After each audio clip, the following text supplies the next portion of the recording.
고린도후서 3장 18절 말씀입니다.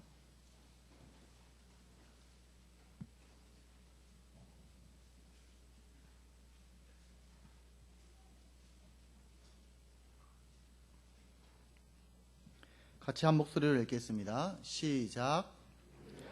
수건을 벗은 얼굴로 거울을 보는 것 같이 주의 영광을 보매 그와 같은 형상으로 변화하여 영광에서 영광에 이르니 곧 주의 영으로 말미암음이니라. 아멘. 좌우 옆 사람과 같이 인사했으면 좋겠습니다. 딱 복음 전하기에 좋게 생긴 얼굴입니다.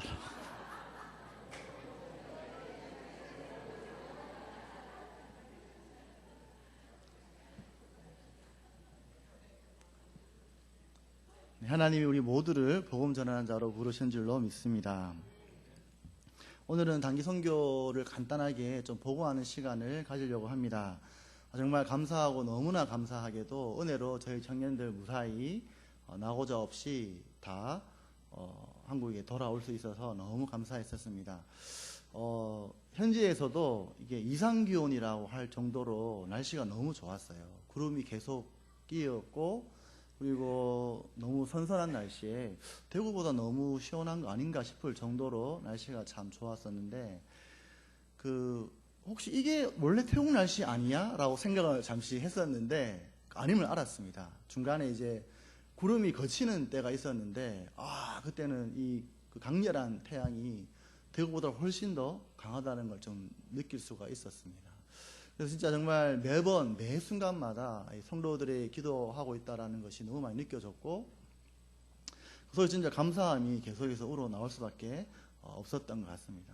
저희들이 실내에서 공연을 하거나 실내에 있을 때에는 비가 막 오다가 저희들 이동할 때는 정말 기가 차게 비가 오지 않는 그런 은혜의 역사도 있었던 것 같고 저희 청년들도 계속 했던 고백들이 뭐냐면 이번 선교는 뭔가 다르게 한국에서 기도로 정말 이렇게 중보기 돼주고 있다는 것을 너무 많이 느낀다라고 할 정도로 무언가도 다른 특별한 단기 선교였다라는 생각이 들었습니다. 너무너무 다시 한 번 더 너무 감사의 말씀을 드립니다. 먼저 본문을 짧게 한번 살펴보고 단기 선교의 보고를 드리도록 하겠습니다. 오늘 보시는 2절 앞절에 15절에서 보시면 바울은 유대인들이 모세의 율법을 읽을 때에 수건이 벗겨지지 않은 채 하나님을 본다라고 이야기를 하고 있습니다.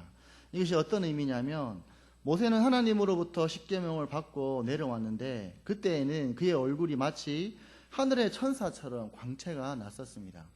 그가 시내산에서 하나님을 보게 되어졌고 그 영광이 모세의 얼굴에 그대로 드러났던 것이죠.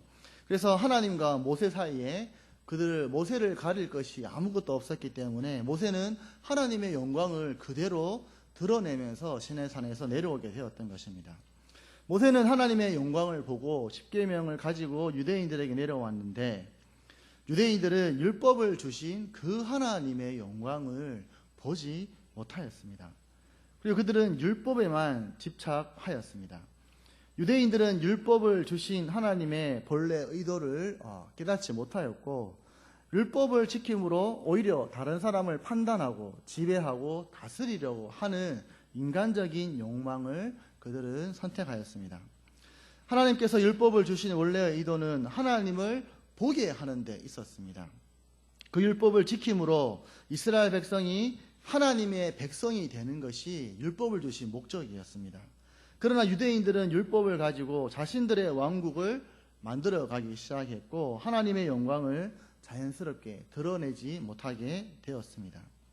하나님께서는 이제 하나님을 보는 유일한 길은 오직 예수 그리스도를 통해서만 가능하다라고 신약에서 말씀을 해주셨죠. 골로새서 1장 15절에 보시면 그는 보이지 아니하는 하나님의 형상이라고 말씀해 주셨습니다. 히브리서 1장 3절에서는 이는 하나님의 영광의 광채시요 그 본체의 형상이시다라고 말씀을 해주셨습니다. 요한복음 1장 14절에서는 자신을 가리켜 말씀이 육신이 되어 우리 가운데 거하심에 우리가 그의 영광을 보니 아버지의 독생자의 영광이요 은혜와 진리가 충만하더라라고 이야기하시면서 예수님이 곧 하나님이심을 이야기를 하셨습니다. 즉, 이 말은 우리가 하나님을 만날 수 있고 볼 수 있는 유일한 길은 바로 이 예수님을 통하여서만 가능하다라는 것입니다. 왜냐하면 예수님이 곧 하나님의 영광을 드러내는 존재인과 동시에 하나님 그분이시기 때문입니다. 그렇기 때문에 16절에서 보시는 것처럼 우리가 예수님께로 돌아가면 우리 앞에 있던 그 수건이 벗겨져서 하나님의 영광을 비로소 보게 된다라고 이야기를 하고 있습니다. 오늘 본문 18절에서 보시면 우리가 다 수건을 벗은 얼굴로 거울을 보는 것 같이 주의 영광을 보배라고 이야기합니다. 수건을 벗은 얼굴로 거울을 보는 것 같이 주의 영광을 보매라는 것은 계속해서 두 가지 정도로 해석이 되어져 왔었습니다. 한글 개역의 성경과 NASB라는 성경에서는 거울을 보는 것처럼 본다라는 의미로 사용이 되어졌고, 우리가 잘 아는 NIV와 초대교회 교부 크리소스톰은 거울을 반사하여 비추다라는 의미로 이 본문을 사용을 했었습니다. 만약 우리가 후자의 의미, 거울을 반사하고 있는 이라는 의미를 가져오게 되어지면 모세가 주 앞에서 수건을 벗었을 때에 주의 영광을 반사하였던 것처럼 우리가 영적 무지의 원흉이 수건을 벗었을 때에 가리우지 않는 얼굴로 주의 영광을 비추게 된다라는 의미로 해석을 할 수가 있습니다. 그러나 이 구절은 문맥적으로 보면 그러지 않고요, 거울을 보는 것처럼 보다라는 의미가 훨씬 더 가깝습니다. 즉, 그리스도인들이 믿음을 통해 복음을 깨닫게 되고 거기에 나타난 그리스도의 영광을 분명히 알 수 있게 된다는 의미입니다. 즉, 예수님을 온전히 믿게 되어질 때 우리 앞에 있는 수건이 벗겨지고 하나님의 영광을 똑똑히 보게 된다라는 것입니다. 우리는 예수님을 믿고 나서도 여러 종류의 수건으로 우리들의 얼굴을 가리고 있을 때가 너무나 많이 있습니다. 예수님 한 분만으로 만족하지 못하고 다른 것으로 우리의 마음을 채울 때가 많이 있죠. 예수님의 이름으로 하지만 예수님이 주인공이 아닐 때도 우리는 너무나 많이 있습니다. 때로는 우리의 열정이 주님의 영광을 보지 못하게 할 때가 있고 우리의 성과가 또 하나님을 가릴 때가 너무나 많이 있습니다. 저희 청년부 단기 선교의 주제는 우리는 열방의 예배자입니다 였습니다. 우리가 하나님 안에서 하나가 되어 예배하는 자로 나아가게 해달라고 모이는 초반부터 계속해서 간절히 기도하였습니다. 서로를 배려하며 서로를 이해하고 서로를 도우며 최선을 다하여서 하나님을 예배하는 자들이 되게 해달라고 계속 간구하며 준비를 하였습니다. 그러나 안타깝게도 저희 공동체는 첫 번째 깨어짐이 한번 준비하는 과정 중에 있었습니다. 총 18명의 학생들이 준비를 하고 있었는데 그 중에는 정말 열심히 하는 사람이 있는 반면에 또 그렇지 않은 사람도 있었습니다. 여기서 열심히 하지 않는다라는 의미는 자신의 개인적인 일들이 있는데 그 일들을 처리하고 온다든지 개인적인 만남과 이런 것들을 포기하지 못하고 함께 병행하면서 했던 사람들을 말하는 것이고, 또 열심히 했던 사람들은 그 모든 것들을 다 내려놓고 오직 이 단기 선교에만 집중하여서 시간을 보내었던 사람들입니다. 우리가 중간에 1박을 하면서 이제 우리 안에 그동안 연습했던 것을 나눔하는 시간이 있었는데 그런 이야기들이 이제 나왔던 것이죠. 열심히 했던 모든 공부와 스펙 쌓는 것과 모든 것을 포기했던 사람들의 섭섭함, 또 그렇지 못하고 자기 것을 다 챙겨가면서 참여했던 사람들에 대한 섭섭함들이 많이 우러나오게 되어졌습니다. 그리고 그렇게 자기의 볼일을 보면서 또 참여하는 사람들은 또 어떤 문제가 있었냐면 그렇게 열심히 하는 사람들로부터 무언가 모르게 정죄를 받는다라는 느낌을 갖게 되어졌어요. 이런 두 부류의 갈등이 이제 생기면서 열심히 했던 쪽은 주로 자매들이 많이 있었습니다. 그러나 또 그렇지 못한 쪽은 형제들이 좀 많이 있게 되어졌고요. 그러면서 1박을 통하여서 이제 많이 논쟁이 되어졌고 그것으로 말미암아 다툼이 일어나게 되어졌습니다. 그러나 금방 저희 청년들이 참 성숙했던 것이 무엇이냐면 그러한 상황들을 알고 자기가 열심히 했지만 그것이 주 앞에 열심히 한 것이 아니었음을 고백하는 시간도 있었어요. 왜냐하면 그것을 통화해서 자기가 다른 사람들을 정죄하고 있는 자기의 마음을 들여다보게 되어진 것이죠. 그러면서 이제 그 1박이 지나고 나서는 다시 너무나 깊이 하나가 되어져서 나머지 한 주를 잘 준비하고 갈 수 있게 되어졌습니다. 그런데 이제 이 분위기가 지나고 있었는데 이 갈등이 언제 또 드러나게 되어졌냐면 돌아오기 한 3일 전에, 이틀 전에 또 한번 불거지게 되어졌습니다. 이번에는 구도가 바뀌었어요. 얘는 형제들이 자매들에 대하여서 불만을 가지게 되어졌는데 불만의 핵심은 뭐냐면 무겁고 힘든 거는 형제들이 다 든다 라는 것이었습니다. 그리고 저도 모르게 자매를 배려하는 쪽으로 많이 언급을 하고 이야기를 많이 했던 것이 형제들도 저에게 섭섭함을 많이 느꼈던 것 같아요. 예를 들어서 이제 공공짐을 들고 가야 되면 한 사람은 배낭을 메고 기내에 들고 타고 자기는 빈손으로 와서 공공짐을 그 사람에게 붙여서 비행기를 타야 되는데 그 역할들을 저는 아무 생각 없이 당연히 형제들이 해야지 라고 이야기했었는데 형제들은 그런 거에 대해서 불만을 가지더라고요. 왜 똑같이 형제와 자매와 똑같이 해야 되는데 목사님 왜 이렇게 얘기하시냐라고 이야기를 하면서 그런 불만을 또 이야기하기 시작했습니다. 실제 가서도 굳은 일, 힘든 일들은 사실 모든 형제들이 다 했었어요. 물론 그렇다고 자매들이 일을 안 한 건 아니었습니다. 그들도 도울 수 있는 만큼 도왔지만 형제들 눈에는 그것이 그렇게 눈에 차 보이지가 않았던 것이고 그렇기 때문에 마음에 이 쓴 마음을 계속 가지고 있었습니다. 그리고 방콕에서 사역을 끝나고 깔라신으로 넘어가서 두 학교를 끝나고 난 다음에 이 이야기가 불거져 나오기 시작했어요. 밤에 이제 그 이야기를 하면서 형제와 자매들이 심하게 싸우게 되어졌습니다. 자매들 너무 일 안 한다 라고 또 공격을 하고 자매들은 형제들이 선교에 집중하지 않는 것에 대하여서 너무 화가 나가지고 또 쓴 마음을 가지고 있었습니다. 그리고 그 장소는 금방 울음바다가 되어지고 자매들만 눈물을 흘리게 되어졌어요. 제가 생각하기에 객관적으로 봤을 때 자매들이 열심히 하지 않았던 것은 아니었거든요. 그들도 그들 나름대로 최선을 다해서 열심히 섬겼고 또 정말 헌신적으로 섬겼습니다. 그러니까 이게 형제와 자매의 구도가 아니라 사실은 형제들 중에서도 열심히 하는 사람이 있고 열심히 하지 않은 사람이 있고 자매들 중에서 열심히 하는 자매가 있었고 조금 그렇지 못한 자매들도 있었는데 묘하게 형제 자매의 구도로 나뉘어지면서 공동체가 사분오열이 되어졌어요. 저는 그때 너무 당황스러웠고 이 일을 어떻게 해야 되느냐. 그리고 제 마음속에도 억장이 무너졌다는 마음이 들었습니다. 왜 그랬겠습니까? 선교를 준비하는 초반부터 우리가 하나 되어짐을 강조했고 한 몸으로 하나님께 예배를 드리면서 우리가 공동체 선교를 하자고 했는데 그렇지 못하였던 것이죠. 그래서 그 마음을 가지고 저도 어떻게 해야 될지 몰라가지고 우선 기도를 하자라고 그랬습니다. 그래서 우리의 이 마음들 하나님께 다 올려드리자라고 이야기를 하고 다 같이 기도를 했어요.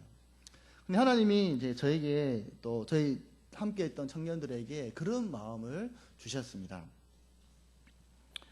이 모습이 너희들의 리얼리티야라는 것이었어요. 사실 그 전까지 청년들이 사역을 너무 잘했습니다. 어디서 그걸 알 수가 있냐면 각 학교에 가서 공연을 할 때마다 그 아이들의 눈빛과 집중하는 모습들 그리고 심지어 그 깔라신이라는 지역에서는 저희처럼 외국인이 학교를 방문해서 공연을 하고 무언가를 보여줬던 적이 한 번도 없었어요. 없었다라고 이야기를 했었습니다.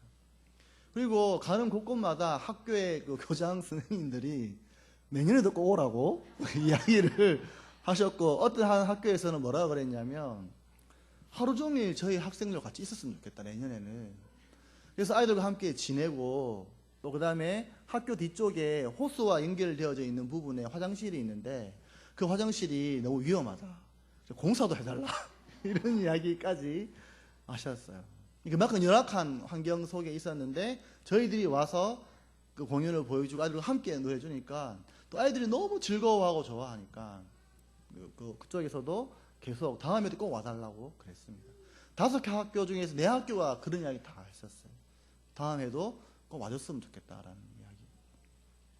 근데 그만큼 아이들이 잘했고 또 열심히 했고 섬겼었습니다. 근데 만약에 우리의 리얼리티를 하나님이 보여주시지 않으셨다면 어땠을까라는 생각이 들었던 것이죠. 어쩌면 우리는 아무 문제 없이 이 단기 선교를 끝나고 돌아왔을 때에 우리 마음 가운데에는 교만한 마음이 아마 가득 차서 돌아왔을 수 있었을 수도 있겠다라는 생각이 들었습니다. 그 아이들의 마음속에 그런 마음이 들었어요. 하나님이 우리의 선교를 받아주시지 않는 건 아닐까라는 생각. 저는 그렇게 생각하지 않았습니다. 비록 우리는 깨어져 있었지만 하나님은 그런 우리들의 리얼리티를 가졌음에도 불구하고 우리를 사용하셔서 그 땅에 하나님의 복음을 전하게 하신다라는 생각이 너무나 강하게 들었어요. 증거로는 첫 번째로는 여러분들의 중보 기도였던 것 같습니다. 여러분들의 성도 여러분들의 중보 기도가 그 이전과는 너무나 달랐다는 것을 청년들도 느끼고 있었고 이곳 가운데 하나님의 교회가 세워지고자 하는 그 마음이 너무나 많이 느껴졌어요. 두 번째로는 아까 말씀드렸던 것처럼 각 학교의 반응들이었습니다. 학생들도 너무나 즐거워하고 너무나 집중하고 창세기, 천지창조 이야기를 인형극으로 보여주고 예수님의 이야기를 무언극으로 보여주었는데 아이들이 너무나 집중하고 우리를 통하여서 예수님의 이름을 처음 듣고 하나님의 이름을 처음 듣는 일들이 그것 가운데 일어났기 때문이었습니다. 저는 그 모임을 결론을 그렇게 내렸어요. 하나님은 이번에 우리들로 하여금 우리의 리얼리티를 보여주셨다. 그게 우리의 실체다. 그런데 그럼에도 불구하고 하나님이 우리와 함께 하시기 때문에 하나님의 복음 전도의 사역을 하나님께서는 하신다라는 것을 청년들에게 같이 이야기를 나누었습니다. 사실 지나고 나서 청년들도 다 그런 고백을 하였습니다. 목사님, 저희들이 정말 교만했던 것 같아요.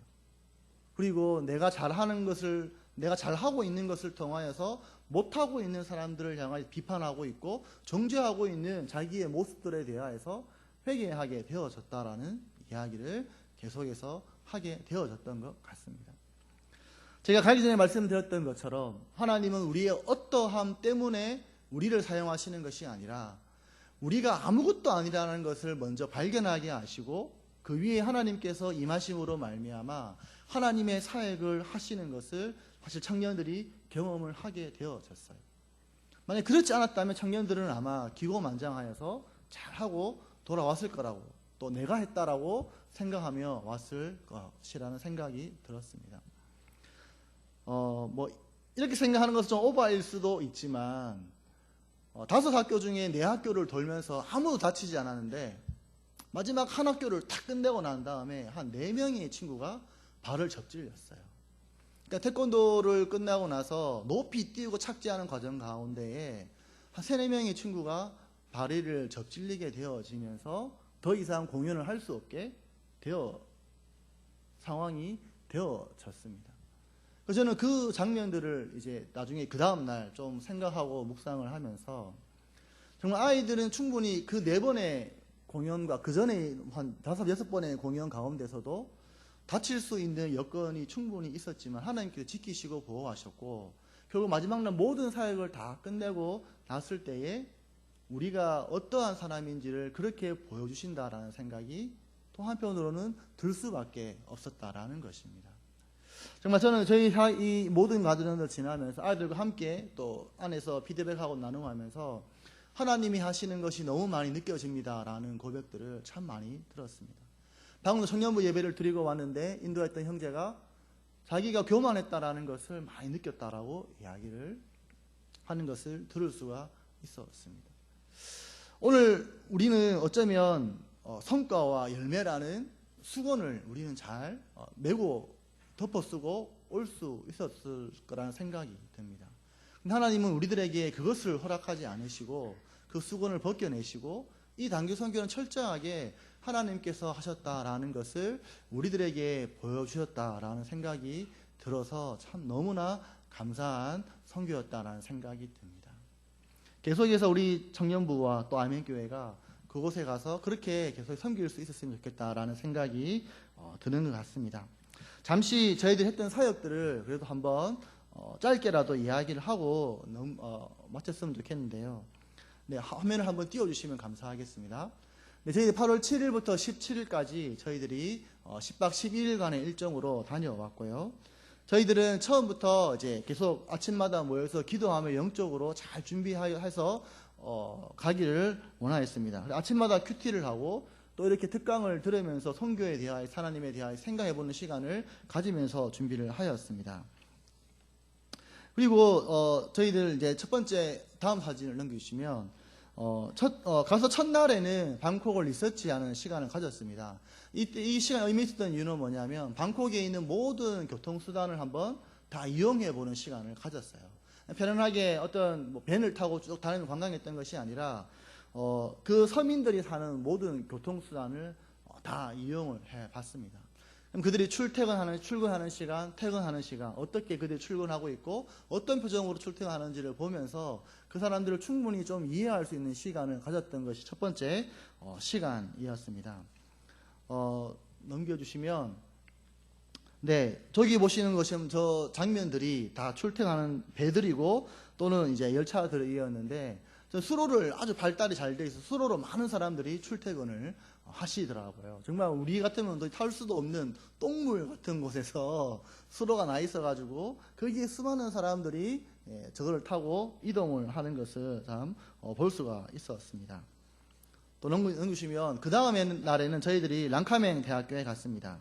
거기에 가면 한국어 거를 공부하는 학생들이 있는데 그들 학생들과 함께 문화교류를 하면서 우리들의 문화를 보여주고 그들에게 이제 복음을 전하는 시간을 가질 수가 있었고, 저녁에는 로파이 야시장이라는 태국에서 아주 큰 야시장에 가서 버스킹을 하면서 복음을 전했습니다. 찬양도 하고 함께 이제 공연을 보여주면서 지나가는 사람들에게 복음을 전하였는데, 낯선 환경 속에 이 사람들이 이것을 볼까라는 생각이 들었지만 많은 사람들이 와서 함께 그것을 보고 즐기는 것들을 보면서 참 너무나 많은 은혜를 받았던 것 같아요. 그리고 그 다음 날에는 저희들이 현지인 사역자가 하시는 미트라팝 교회라는 곳에 가서 페인트 칠 봉사를 하였습니다. 사실 이 미트라팝 교회에서부터 그 형제자매의 싸움의 불씨가 시작이 되어졌어요. 형제들은 밖에서 열심히 이거 페인트 칠을 하고 있고 자매들은 밑에서 이렇게 막 조금씩 하다가 덥다고 쑥 들어가는 모양새가 되어져 버렸거든요. 어쨌든 이 교회에 가서 저희들이 이제 페인트 봉사를 열심히 했고, 보시면 저 위에 천장과 그 지붕 사이에 들어가가지고 그 청년부의 그 재열이라는 형제와 그 다음에 준서라는 형제가 그 사이에 들어가가지고 아주 열심히 페인트를 칠했는데 자매들은 안에서 과일을 까먹고 있었던 장면이 이 교회였습니다. 네. 그리고 이제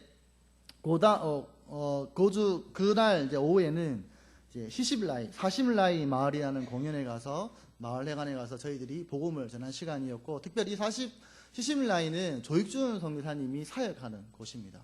원래는 김동곤 선교사님이 개척한 곳인데 그 전에 다른 교회를 하시다가 여기에 이 마을에 교회를 센터를 지은 것은 불과 8개월밖에 되지 않아요. 근데 이제 김동곤 선교사님이 한국으로 이제 들어오게 되어졌고 그 자리를 이제 조익준 선교사님이 지금은 그 김동훈 선교사님의 사모님과 또 현지인 사역자와 함께 3명이서 연합해서 사역을 하고 있는 곳인데 여기에 가서 이 마을 사람들을 섬기는 사역을 하였습니다. 그리고 마을회관 공연을 하고 난 다음에는 그 다음 날에는 주일 예배는 그 예배를 드리고 마을 사람들에게 한국 음식을 만들어서 김밥과 라면과 그 다음에 볶음밥을 만들어 가지고 사람들에게 나누어 주는 사역을 했는데 제가 오늘 딱 일부 예배를 딱 드리는 찬양대 소리를 딱 듣는데 이때 예배 드렸던 기억이 나더라고요. 왜냐하면은 여기는 아주 웅장하게 하나님을 예배하는 모든 것이 갖추어져 있었는데 이곳에서는 그러지 못했었거든요. 그럼에도 불구하고 이 작은 교회에서 진짜 저희 강대상 한 4분의 1만한 크기 정도의 한 반 정도 크기만한 공간에서 함께 예배를 드렸는데 참 너무나 은혜로웠던 시간을 가졌던 것 같습니다. 그리고 그렇게 이제 지나고 나서 하룻밤 사이에 깔라신이라는 지역으로 넘어갔고요. 깔라신이라는 지역에 넘어가서 이제 첫째 날은 리서치를 하게 되어졌습니다. 근데 이때도 외국인들이 거의 안 오는 지역이래요. 거의 저희들이 잘 볼 수 없는 지역이어서 저희들이 가는 곳곳마다 사진이 찍혔어요. 편의점에 들어가도 어떤 학생들이 와서 사진 찍자고 그러고 사진 찍고, 여기도 보면은 전통 옷을 파는 가게에 들어갔는데 홍보를 하기 위해 가지고 저희 청년들에게 옷을 입히고 사진을 찍자 그래가지고 청년들이 옷을 입고 사진을 찍어주고 있는 장면이에요. 처음에 애들이 너무 하기 싫어했는데 우리 이거 하면서 복음 전하자 그러면서 강제로 옷 입히고 그들에게 예수님 믿으세요라고 태국어로 한마디 하고 나오는 그런 시간도 가졌습니다. 그리고 이제 그 다음 날부터 저희들이 학교를 다니면서 3일 동안 복음을 전했습니다. 굿덕 코말리 학교라는 학교 오전에 다녔고, 이 학교는 지금 저희들이 오는 것을 너무나 반겨 주었고 다른 학교에 비해서 준비를 너무 많이 해주셨어요. 강당을 잘 꾸미고 꽃도 저희들 교회처럼 잘 세팅을 해가지고 저희들을 환영해 주었고 했었는데, 아이들이 진짜 저희들이 하는 공연과 천지창조 이야기에 초집중하여서 듣는 것을 볼 수가 있었습니다. 여러분 보시면 오른쪽에 아래쪽에 보시면 한 남자 선생님이 계신데 남자분인데 여자처럼 이렇게 취장을 하고 계세요. 화장도 하시고 옷도 여자처럼 입으시고 계시는 교사가 계시더라고요. 이 땅은 이미 동성애적인 문화가 너무나 이렇게 깊이 들어가 있어서 저러한 것이 어색하지 않는 문화입니다.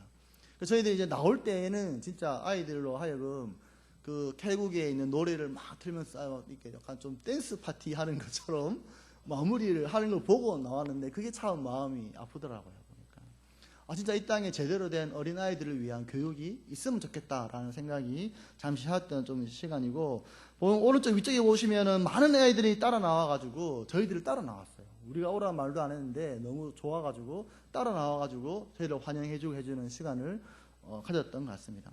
나머지 학교도 다 마찬가지로 그 다음 오후에 나위 학교라는 곳에 가서 동일하게 복음을 전하였고, 그 다음 둘째 날 이제는 굿덕겐 학교라는 곳에 가서 또 그렇게 복음을 전하였습니다. 그리고 오늘 오후에는 굿브라까오라는 학교에 가서 이제 저희들이 복음을 전했는데, 이때부터는 학교의 연령이 좀 높아지기 시작했는데요. 이때부터 저희 학생들을 대하는 태도가 너무 달라지더라고요. 그 연예인 수준이었어요. 저희 애들을 연예인처럼 대했어요. 저희 청년 중에 2명이 강당을 쓱 지나가는데 갑자기 애들이 하면서 이러면서 함성을 지르고 너무 환호하는 거예요. 이게 무슨 일인가 싶어서 봤더니만 그 청년들을 보고 너무 좋아하는 거예요. 연예인처럼 좋아하더라고요.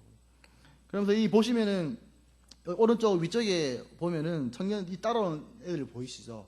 원래 더 많았어요. 더 많은 애들이 이 청년을 보고 따라오기 위해 가지고 쫙 붙어가지고 끝까지 환영해주고 악수해달라고 그러고 사진 찍자고 그러고, 이 청년이 한국에 왔는데 페이스북에 태국 아이들이 150명 이상의 아이들이 페이북 친구 신청을 해가지고 이 친구가 다 받아줬어요. 그리고 그 외에 다른 이 친구와 연결되어 있는 친구를 다른 태국 청년들 또 친구를 친구 추천을 해가지고 다른 친구들도 지금 이 친구들과 친구로 많이 지금 맺어져 있을 정도였습니다. 그리고 이제 마지막으로 이제 가오펑 피테아칸이라는 학교에 가서도 저희들이 복음을 잘 전하고 이제 올 수가 있었습니다. 이때도 마찬가지였어요. 완전 연예인 취급을 당하였고, 끝나고 나서는 아이들이 사진 찍자고 군데군데 모여가지고 같이 사진 찍고 그렇게 이제 하고 돌아오게 되어졌습니다. 그리고 그날 이제 마지막으로 오후에는 깔라신 지역에 음식 나눔하는 봉사를 했었어요. 근데 이제 여기는 아직 에어컨이 없어가지고 아이들이 이제 5시간 동안 에어컨 없는 방에서 그게 갇혀가지고 이 김밥 싸는 장면인데 김밥을 계속 싸면서 땀을 벌벌 흘리면서 김밥을 싸서 마을 사람들에게 김밥을 나누어주는 사역을 다 하고 왔습니다. 태국은 우상의 진짜 나라더라고요. 어딜 가나 있었고, 아까 아침에 봤던 영상에서 보셨던 것처럼 강대상 좌우에는 국왕의 사진이 걸려 있고 중앙에는 부처의 그 상이 세워져 있습니다. 그래서 늘 거기에다가 이제 절을 하는, 이제 하면서 예배를 시작하는 곳이 바로 우상이었고, 우상의 섬기는 날 특징을 보니까 우상들은 그렇더라고요. 오른쪽에 보시는 사진을 제가 너무 귀게 해가지고 찍어 왔는데, 여기에 보시면은 모든 좋은 것들, 그들이 생각하는 좋은 것들, 대단한 것들이 다 붙어 있습니다. 코끼리에 코가 있고, 코브라가 달려져 있고, 큰 귀에, 큰 눈에, 왕관에, 그 다음에 공작의 깃털이 머리 위에 달려 있어요. 그러니까 자기 인간들이 보기에 좋아할 만한 것들, 그리고 큰 것들, 멋있는 것들을 다 붙여 놓았더라고요. 아, 이것이 우상의 본질이구나라는 것을 참 많이 느낄 수가 있었던 것 같습니다. 즉, 하나님이 원하시는 것이 아닌 인간의 욕구와 욕망을 채울 수 있는 그 모든 것들을 조합해 놓은 것이 우상이구나라는 생각이 들었던 것 같습니다. 왼쪽 아래 있는 사진은 공항에 이제 입구에 있는 사진인데요. 이 역시 우상들이죠. 우상으로 가득 찬 나라가 바로 태국이었다라는 생각이 참 들었고, 참 마음이 아프다라는 생각이 들었습니다. 좀 결론을 좀 내리면 태국은 우상이 너무나 가득한 나라였습니다. 그리고 국민적인 자존심이 아주 강한 나라였습니다. 태국은 자신들을 패전 국가라고 생각하지 않고 승전 국가, 늘 승리하는 국가라고 생각을 해요. 제가 가서 답답함을 느꼈었는데 그 이유가 뭐였냐면, 보통은 영어나 이런 좀 이렇게 알기 쉬운 간판들이 있는데 그런 것들이 전혀 없었어요. 그거 잘 없었어요. 그러니까는 자국의 문화가 너무 강하고 자기 문화를 너무 우수하게 생각했던 종족이었기 때문에 그런 것들을 알 수가 없는 아주 힘든, 좀 선교하기 힘든 좀 지역이었다는 생각이 들었습니다. 그런데 불구하고 교회가 참 너무나 부족한 나라라는 생각이 들었고, 1000명이 넘는 교회가 방콕 시내에 1개 아니면 2개 정도밖에 없다고 그러더라고요. 대부분 다 10명 이내, 50명 이내의 작은 규모의 교회를 하고 있는 나라였습니다. 그러나 교회가 세워지기 시작하는 나라였습니다. 아까 말씀드렸던 건 시심라이의 마을은 이제 막 8개월 된 교회였어요. 깔라신이라는 지역은 교회가 전혀 없는 지역이었습니다. 우리가 감으로 말미암아 교회가 이제 조금씩 세워질 것을 기대하게 되어졌는데, 저는 갔다 오면서 느꼈던 생각은 정말 한국 몇 년간 단기 선교지로 정하고 계속해서 가서 우리가 도움을 준다면 정말 이 두 교회가 잘 세워질 수 있지 않을까라는 생각을 하고 돌아오게 되어졌고, 저희 청년들도 매주 토요일마다 모여가지고 태국 땅을 위하여서 계속해서 중보하고 기도하기로 결단을 했습니다. 여러분들도 이 기도에 같이 동참해 주셨으면 좋겠고, 단숨에 이게 끝나는 것이 아니라 계속해서 기도로 함께하는 그러한 교회가 되었으면 좋겠다는 생각이 듭니다. 제가 마치는 잠시 기도하도록 하겠습니다. 하나님 아버지, 우리의 연약함을 들추어내시고 우리가 하는 것이 아니라 하나님께서 하시는 것임을 우리